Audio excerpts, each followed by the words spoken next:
Okay, now let us discuss 104.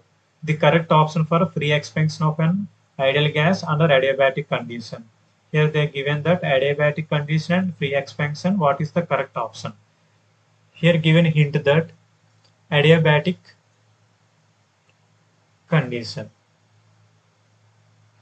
Adiabatic condition means at constant heat. That means Q equal to 0. Knowing of adiabatic condition at constant heat is equal to Q equal to 0. Here Q is not less than 0, not greater than 0. By knowing of Q equal to 0, you can easily eliminate two options. Given another hint that free expansion. That means there is no use of external pressure. That means P external equal to 0.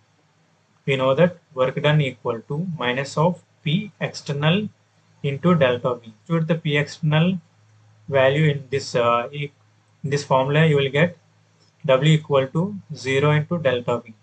Then W also becomes 0. Work done is also becomes 0. Here work done is equal to 0. Here work done greater than or equal to 0. You can eliminate option 2. By using of hint 1 and hint 2, you can easily eliminate three options. 1 is our correct answer.